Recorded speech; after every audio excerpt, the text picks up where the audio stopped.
Welcome to the Jill on Money Coronavirus Market Update. It is Friday, August 28th, and psych out, no, it's not Labor Day weekend. I know you kind of thought that. It's not. So get over it. Sorry about that. I always get this wrong when the first Monday falls like that weekend. So Labor Day is not until September 7th. If you have a financial question, we'd love to hear from you. Send us an email. It's askjill@jillonmoney.com. That's askjill@jillonmoney.com. Give us a shout. You can do it from the website. You can do it from email. Chelsea writes, I've been enjoying your podcast for a few years now. It's the first time I'm submitting a question. Yay! She wrote yay. I didn't write yay. I'm 36. My husband's 38. We've got 2 young kids. We are both still employed, but both organizations we work for recently eliminated matching retirement plan contributions. Since opening his retirement account several years ago, my husband has been maxing out his personal contributions each year and getting the fullest match possible. I started a new job earlier this year that offered a Roth 401k. At the time, the company had a modest match, so I decided to contribute just enough to get their match, no more.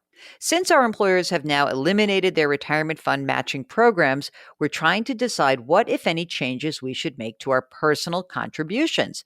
We're seriously considering entirely stopping my husband's contributions and instead increasing contributions to my Roth since they're post-tax. Should we go all out and max out my Roth 401k? Should we be more conservative and aim for a total of, say, $5,000 in contributions this year or something else? Lastly, I'll note that after realizing our investments overall are heavily invested in stocks, 95%, I thought I'd invest half of whatever we contribute into my 401k toward the Vanguard Total Bond Market Index to boost our bond allocation. Should trying to achieve a better stock bond allocation be something we should focus on too? Our gross income for 2020 will be close to $220,000. That's a lot of twos. In addition to our existing retirement accounts, currently worth around $500,000, we do have 6 months of emergency cash in a money market account. The only debt we have is our mortgage. We bought a house last August. Got $300,000 principal balance on a 30-year loan. Our monthly expenses, including mortgage payments, are around $7,500 a month. I recognize how fortunate we are to even be in a position to think about this right now. We would appreciate your thoughts and guidance. Many thanks, Chelsea. Okay, here's what you got to know. Number one, I'm not sure why you should change this up so much. It sounds like you've got great cash flow. So I would max out your Roth 401k. Absolutely. Max it out because you wouldn't be able to do this otherwise. So max that out. If you have more money to still contribute, then have him contribute to his retirement account as well. I mean, it's not a good reason. Just because they're not matching doesn't mean that you should stop contributing. Now, for your allocation, just make the allocation changes that you want to make. There's no tax event in doing it. So if you believe you want to be 70-30, change it right now. Say, change my allocation, apply that to the existing funds, and then when you go forward and put more money into this account, split it based on that allocation. So when you change your allocation, my guess is that we'll ask you, do you want this to apply to future and current? And the answer is yes. Okay. Joyce writes, hello, Jill. I admire your advice so much on CBS, and I need a bit of advice myself. We have enough cash to set aside 3 college funds for 3 great grandchildren. Oh my God. They are 12 and a half, 8 and 10. They all show good intellect and do well in school. The oldest is sort of gearing towards some sort of engineering. He's very good at math. What I have in mind is a non-risk savings account that will only be used for college purposes. I believe our local community college will be offering the first year free of tuition. He will hopefully go 2 years there, then go away to finish and get a degree somewhere for engineering, whatever he chooses at the time. He would then be about 20 years old. We are currently 82 and 79. We've got $500,000, half in annuities and half in cash. We live in California. I'm just learning about 529 plans, but there's risk involved. I don't want to be managing a fund. I just want $30,000 to be there for each of them. But the requirement would be that it must be used for college or further education to get a decent job. No guarantee there. I realize that would be the desired goal. Can you shed some advice on how to set this up so our wishes can be achieved as to the use of these funds? Thanks so much. Keep up the good work. Joyce. Okay, Joyce, you got to go for the 529 plan. You just have to. Setting this up as a cash account, it's going to be a pain in the neck. And I think that using it for 529, the beautiful part of it is that it is going to be used for the child's education. Okay? So it seems to me that this is like kind of right in your desired use of funds. Okay? Now, here's the cool thing. I looked this up. I went to one of my favorite websites, which is savingforcollege.com. I go to California, and here's the good news. TIAA CREF is one of the available options for you.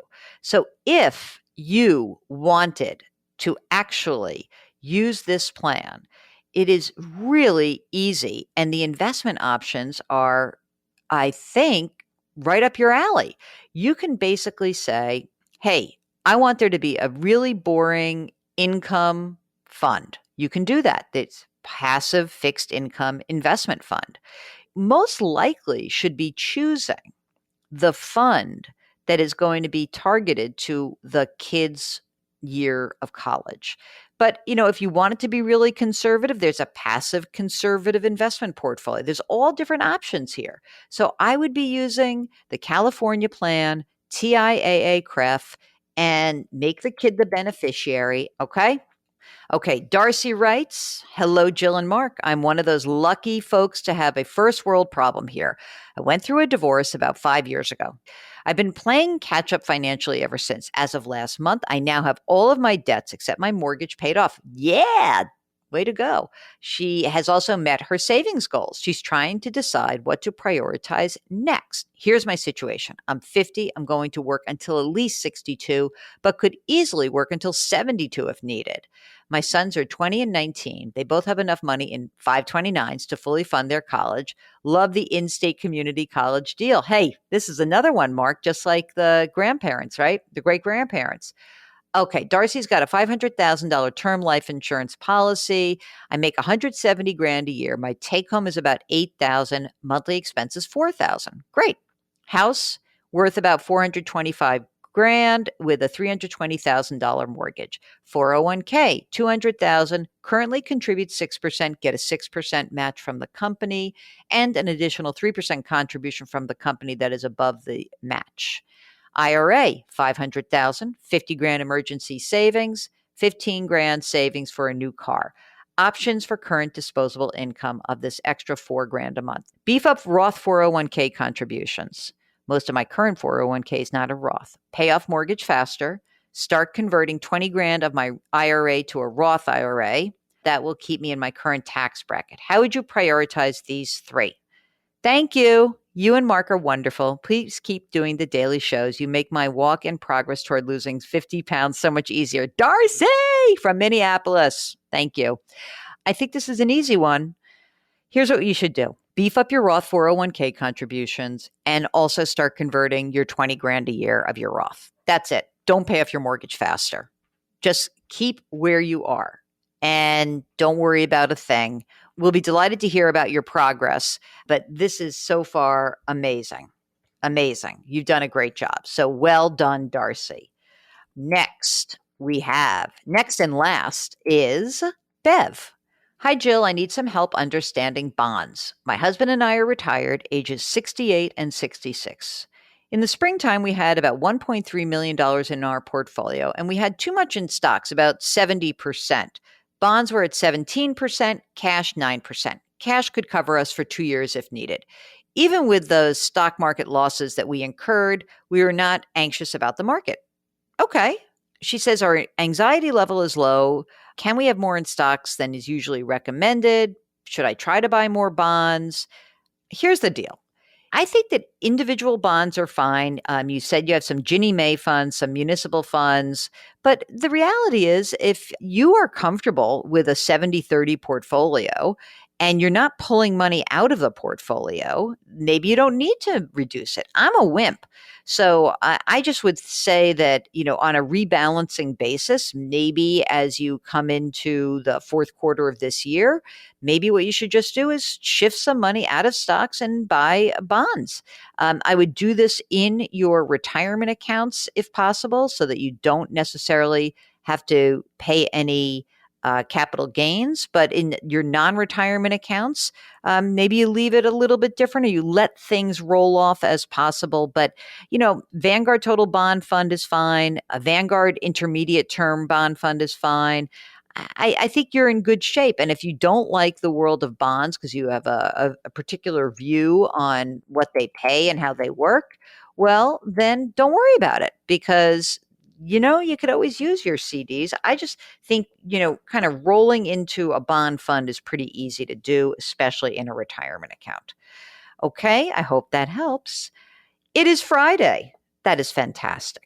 So what does that mean? We're going to have a special interview for you this weekend. We've been doing that. It's a little bit of a break for all of us. And you hopefully will get a break as well.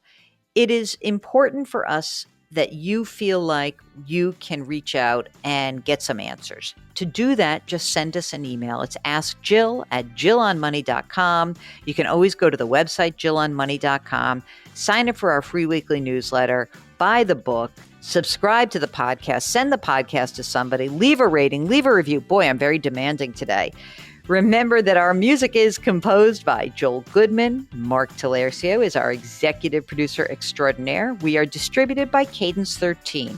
As always, wash your hands, wear your masks, maintain your physical distancing, and do something nice for someone else today.